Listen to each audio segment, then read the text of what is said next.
केंद्र सरकार चीनी मिलों के लिए चीनी के न्यूनतम बिक्री मूल्य में बढ़ोतरी कर सकती है। साथ में इंडस्ट्री को अतिरिक्त चीनी के एक्सपोर्ट की मंजूरी दी जा सकती है। चीनी उद्योग के जो संगठन है इस्मा के कार्यक्रम में खाद्य सचिव संजीव चोपड़ा ने इसके संकेत दिए हैं। चीनी इंडस्ट्री सरकार से लगातार मांग कर रही है कि न्यूनतम बिक्री भाव को बढ़ाया जाए। फिलहाल ये भाव 31 रुपये प्रति किलो है, जो 2019 से नहीं बदला है।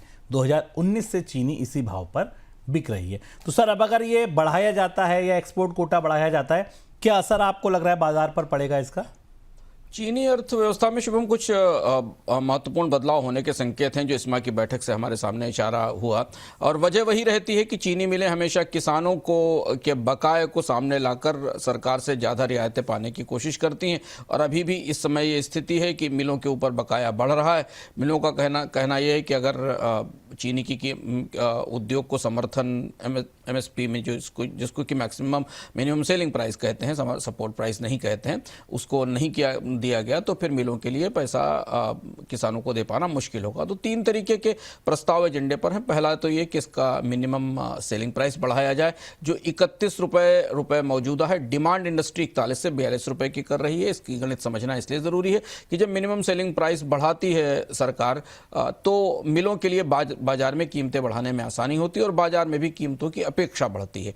तो एक तो ये बदलाव हो सकता है। दूसरा ये है कि शुगर के एक्सपोर्ट्स के कोटे को और ज़्यादा बढ़ा दिया जाए, जो कि अभी मौजूदा स्तर पे है उससे ज़्यादा निर्यात किया जाए। हालांकि अंतर्राष्ट्रीय बाजार में उतनी मांग चीनी की नहीं दिखाई देती। और तीसरा विकल्प यह है कि एथेनॉल के डाइवर्जन को और ब्लेंडिंग के जो नियम है उनको उदार किया जाए, ताकि और ज़्यादा एथेनॉल में डाल के लिए मोलासेस तेल कंपनियों को भेजा जा सके। तो ये तीनों चीज़ें एक साथ एजेंडे पर हैं। इंडस्ट्री की डिमांड 41-42 रुपये के आसपास की है। अभी नोटिफिकेशन नहीं आया है, लेकिन इशारा यह है कि अगले कुछ दिनों में सरकार इस मामले में कोई फैसला लेगी। कैपिटल मार्केट का रेगुलेशन मजबूत करने और रेगुलेटर सेबी को पहले से ज़्यादा अधिकार देने के लिए सरकार ने संसद में सिक्योरिटी मार्केट कोड विधेयक पेश किया है। कानून बनने के बाद ये मौजूदा 3 कानूनों की जगह लेगा। इस कोड को पहली बार 2021-22 के बजट में प्रस्तावित किया गया था। शेयर बाजार में लिस्टेड कंपनियों के विलय और अधिग्रहण में छोटे निवेशकों के हितों की रक्षा के लिए सेबी विलय और अधिग्रहण के कानून में बदलाव करने की योजना भी बना रहा है। सर, पहला सवाल तो यह है कि नए कानून में क्या प्रस्तावित है? ये मुझे लगता है सेबी बनने के बाद शुभम भारत के कैपिटल मार्केट स्पेस का सबसे बड़ा रिफॉर्म है और सबसे बड़ा बदलाव है ये जो प्रस्ताव पेश किया गया है। और इसमें कई ऐसी महत्वपूर्ण चीज़ें जिनकी चर्चा हम अक्सर करते रहते हैं कि भारत के कानून इसके लिए तैयार हैं कि नहीं है, सिक्योरिटी कानून इसके लिए तैयार नहीं है या नहीं, उन सारे प्रावधानों को इसमें जोड़ने की कोशिश की गई है। तो चाहे आप शेयर निवेशक हों या म्यूचुअल फंड में निवेश करते हों या वित्तीय बाजार से कहीं भी जुड़े हों, इसके बारे में जानकारी बेहद ज़रूरी है। हालांकि बिल अभी पेश किया गया है, संसद की स्थायी समिति के पास जाएगा, फिर उस पर इसकी टिप्पणियां आएंगी और तब उसके बाद ये पारित होगा। पर मुख्य रूप से इसके पीछे की जो धारणा है, जो फिलॉसफी है, जो दर्शन है, वो समझना जरूरी है। पहली चीज तो ये कि 3 कानूनों को एक साथ जोड़ेगा। 92 का सेबी एक्ट, 1996 का डिपॉजिटरी एक्ट और 1956 का सिक्योरिटी कॉन्ट्रैक्ट्स रेगुलेशन एक्ट, जो सबसे पुराना कानून था भारत में प्रतिभूतियों का। इन तीनों को एक साथ जोड़ा जाएगा और भारत के सिक्योरिटी बाजारों को कंप्रेहेंसिवली कंट्रोल करने का एक कोड या एक्ट होगा। तो ये जो बिखरे हुए कानून हैं, इनको एक दायरे में लाकर एक नया कानून बनाया जा रहा है। इसमें तीनों कानूनों के जो दोहराव हैं, असंगतियां हैं, उन्हें दूर किया जाएगा और आधुनिक कानूनी ढांचा बनाया जाएगा, जो कि खास तौर पर जो हाई फ्रिक्वेंसी और टेक बेस्ड सिक्योरिटी ट्रेडिंग आ रही है उसे इसमें कवर किया जाए। जैसा शुभम ने आपको बताया कि 21-22 के बजट में सरकार ने इसका इशारा किया था। महत्वपूर्ण बात है, सेबी के ढांचे में बड़ा बदलाव हो रहा है। सेबी कई कारणों से, कई वजहों से पिछले 2-3 साल से विवादों में भी है और चर्चा में तो हमेशा रहती है। सेबी के बोर्ड के अधिकारों को लेकर, अधिकारियों के भ्रष्टाचार को लेकर या अपारदर्शिता को लेकर।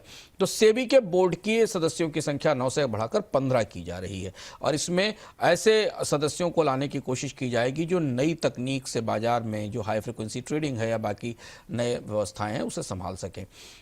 दूसरा है कि बाजार में दुरुपयोग के अपराधों पर अब 10 साल तक की सजा हो सकती है, ये इसमें प्रावधान डाला जाएगा।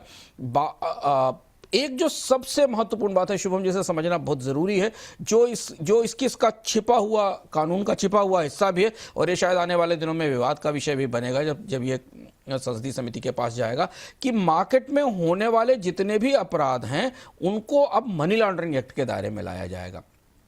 पहले ऐसा नहीं था। वित्तीय बाजारों में होने वाले घपले या शेयरों का पंप एंड डंप, इनको मनी लॉन्ड्रिंग के दायरे में बाद में ही लाया जाता था, और गंभीर अपराधों में ईडी जांच करेगा। यानी पूरा का पूरा फाइनेंशियल मार्केट भारत का जो सबसे कंप्रहेंसिव कानून है मनी लॉन्ड्रिंग का, जिसको ड्रैकोनियन भी कहा जाता है, उसके के प्रावधानों के दायरे में लाया जा रहा है। ऐसा इस प्रस्ताव का मसौदा जो सरकार ने पेश किया है संसद में चर्चा के लिए वो कहता है। इसके अलावा उल्लंघन की तारीख से 8 साल बाद कोई जांच या निरीक्षण नहीं होगा जब तक कि कोई मामला सिस्टमिक प्रभाव वाला ना हो। स्पष्ट सीमा बनेगी। सेबी और सेबी चेयरपर्सन और सदस्यों को लेकर सरकार के रिटायरमेंट के बाद नियम तय किए गए हैं। वो सरकार के साथ या मार्केट प्लेयर्स के साथ काम नहीं कर सकेंगे।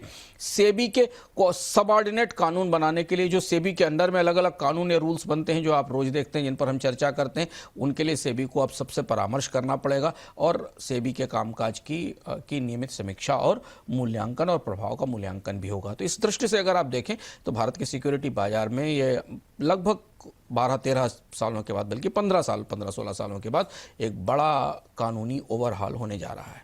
सर, निवेशकों पर या जो इंटरमीडिएटरीज हैं, इन पर क्या असर होगा? दिलचस्प बात है ये कि सिक्योरिटीज की परिभाषा भारत में चूंकि पुराना 1956 का कानून था, फिर जब सेबी बना 90 के दशक में 1991-92 में, तब भी सिक्योरिटीज की परिभाषा इतनी व्यापक नहीं थी। काफ़ी बड़ी व्यापक परिभाषा होगी। इसमें नए जो प्रोडक्ट्स हैं, जिसमें हाइब्रिड इंस्ट्रूमेंट हैं, इलेक्ट्रॉनिक गोल्ड रिसीट्स हैं, जीरो प्रिंसिपल इंस्ट्रूमेंट हैं, ऑनश और रुपए के बॉन्ड हैं, यहाँ तक कि फ्यूचर में आने वाले टोकनाइजेशन भी हैं। इन सब को इस कानून में रखा जा रहा है, जिससे कि सिक्योरिटी की एक व्यापक परिभाषा तैयार हो सके भविष्य के लिहाज से। इसमें रेगुलेटरी सैंडबॉक्स हैं, नए तरीके के प्लेटफॉर्म्स के लिए व्यवस्था की गई है, क्रॉस सेगमेंट लिस्टिंग का भी प्रावधान किया गया है।